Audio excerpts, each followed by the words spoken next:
You are more than one fight. You're more than the loss. You're more than the win. When you become defined by the latest success, then you will not be ready for the next failure. On the flip side, when you become defined by your latest defeat, you will not be ready to reach real success. You are more. You're more than this one fight. Blessed are those who persevere under trial, for once they have been approved, they will receive the crown of life, which the Lord has promised to those who love Him. And we desire that each one of you show the same diligence so as to realize the full assurance of hope until the end, so that you will not be sluggish, but imitators of those who through faith and patience inherit the promises. Be ever diligent to march through defeat, and even more diligent to march through your wins. Don't leave behind the times where you got stuck, in victory or defeat. Your legacy should be about the times where you kept marching. See, I made that post on Instagram a few months back, and if you don't follow us on Instagram, it's just @holdfastgear. We like to make encouraging, challenging posts every now and again.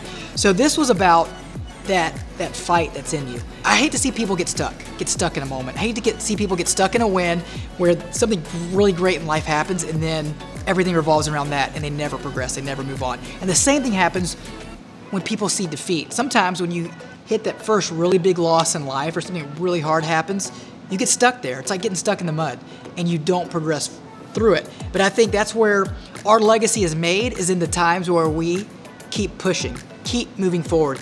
Whether it's success or defeat, we didn't get stuck in the moment, we kept pushing through. And that's where our legacies are made. And that's where I want to see people in life take wins and losses, but keep moving. When I step back and look at life, obviously we see this as a series of ups and downs. There's the mountain tops and then there's the valleys. And it's just a journey of going up and down through there. And there's a lot of downs that we go through, but we work for those up times and then we keep going. I remember when I sold my first strap, it was in November, I think it was November of 2011, is when the first Moneymaker sold. I may be a little bit off on that, but that's how I'm remembering it. Is November of 2011. I'm sitting on the couch watching a TV show with my wife. This was before it was before the Netflix and chill era of life. We were watching some show or something. Maybe I was watching a basketball game, probably. I got an alert on my cell phone that our first Moneymaker had sold. I was like, oh man, I freaked out. I mean, I remember it was just like this. Like I jumped off the couch and Joanna and I were cheering. It was so fun. But then right after that moment, I was hit with this fear of like, oh man, am I going to be able to sell another? Will another sell? Was that our one time that we sold something? And isn't it funny how fear creeps in? Even after you have these successes, fear creeps in. And that's what I don't want. I don't want people to get defined by the loss or defined by the doubt and the fear. Now this is something I haven't really talked about before. It might have been 2012. It was really early on. We started getting some momentum and a lot of straps started going out. And that's where you really find real problems in a product, is when a lot of people start using it. You may use it and test it and do a lot and you don't find certain problems because of how you use it or whatever. But once a lot of people start using it, then you start hearing about problems. I remember the first time that one of my straps failed. I was using a particular clip that I see a lot of imitators of Hold Fast Gear still using now. And when that clip first failed, the camera fell down and it broke. And I was like, I remember I felt devastated. I really had the feeling that my life was over. I was like 30 years old. I was like, oh, my life is over. My life is ruined. I've spent all this time, effort, and money to build a business and it's over. Like, it's over. A guy's camera broke. Well, I paid for that camera. I bought that guy, paid for his repairs, got him a new lens, everything.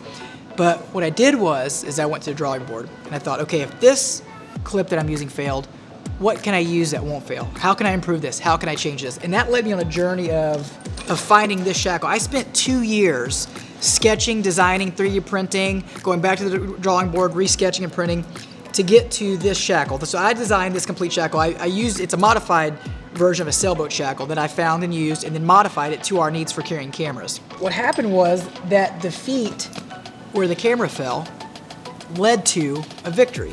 And I use that as an example because I think that's most of life is this. Most of life is that perseverance to get to that next step. If you get stuck in that loss and in that defeat, that bad thing in life, that sickness, that hospital visit, that car crash, something happened in life that was really bad. When you get stuck there, that loss defines you, then you never find what that next step is. You never find who you're supposed to be. You never find victory. You never reach that mountaintop because of that loss that we had there where that guy's camera broke and I felt terrible and I felt horrible. For months I felt terrible about that.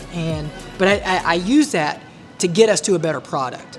I went back to the drawing board. And that's what life is going back to the drawing board. And that using those bad things in life that hit you and you feel like it destroys you, you use that and it makes you a better version. It makes it a better version of yourself. And I have this comment about living a life without regrets. And that's how you can live life without regrets, is you learn from it. No matter what you do, no matter the mistake you make, if you can learn from it and then be better for it, that means the next version, you're stronger, you're smarter, you're wiser. There's no regrets there because you learned from it. Now, if you didn't learn from it, then yes, your life is going to be full of regrets because you're going to be making the same mistakes all the time. But then on the flip side, our business really hit a growth spurt in 2014-15. Sometimes you relax in the successes and you start to you take your foot off the gas a little bit when things are going really good.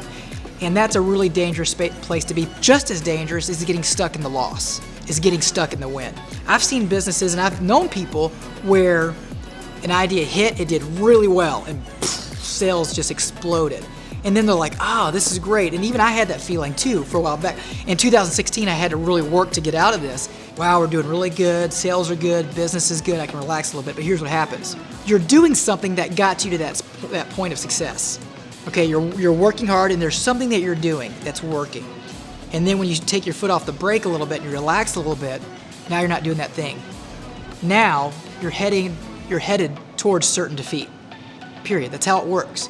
Because now you've quit doing the things that got you there. I noticed this back in 2016. I had to realize, wait a minute, I need to start producing some good ideas, working towards new ideas, thinking about new ways to carry, new things to do. Because I was kind of sitting back a little bit thinking, wow, things are going okay right now. I look at that and I think, man, those high points are just as dangerous as the low points if we get stuck in that. So let me just break it down for you. You're going to fail. I failed. Everyone fails. No matter what, businesses fail, ideas fail, things you do, it's going to fail. So what's next? What do? You have to learn from it and you have to move on. Life is so much greater, deeper, richer than the fight you're in now. There's always more. You always have more fight in you. And there's always another fight for you. You just have to keep moving. I know sometimes we get caught up in this immediate circumstances. I don't know how I can pay this bill. There was a time when my firstborn, he was still in diapers, and we ran out of diapers, and Joy and I were like looking. We didn't have the money in our bank account to buy diapers, like for my 1-year-old. You know how terrible that feels for a dad?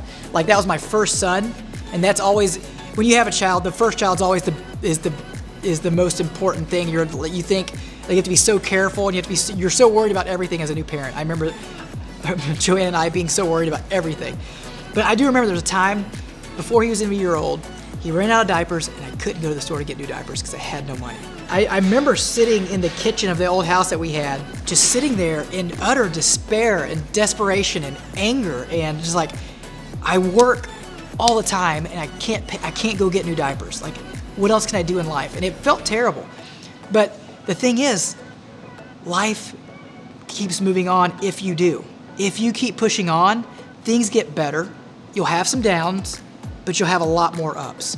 And I don't want people to get caught up in when something great happens, now that's my life. If you're defined by that great thing is going to go away at some point. And then what do you have? You're lost. If you're defined by the defeat, you'll get stuck there and you'll never find the greatness that lies out there for you. Life is it's so much deeper and richer than we can ever imagine, as long as we can keep persevering, as long as we can keep marching forward through the defeats and also through the wins. So that's why I say be ever diligent to march through defeats, but march through the wins as well. Life is great when we can persevere through the circumstances. There'll be more circumstances, but guess what? We might get knocked down. What we're going to do is we're going to look at the situation, figure out how it happened, we're going to learn from it, then we're going to get up and move on a better version. So all the losses lead to greater success, but then pushing through those successes always leads you to something even greater than you could ever imagine. And that's what life is. Life is always so much more than the fight that you're in. You just got to keep pushing. So going back to the original post, blessed are those who persevere in the trial of life, because they will receive the crown. And that's what this is all about. It's not about the fight that you're in right now. Yes, you're in a fight now. Well, you got to push through. You got to keep persevering, because you're going to receive that crown. It's in that next step. It's in that next fight. You got to keep going. Don't get stuck right here when you got beat. Don't get stuck when you won. You keep pushing forward, because life is so much bigger than we can ever imagine.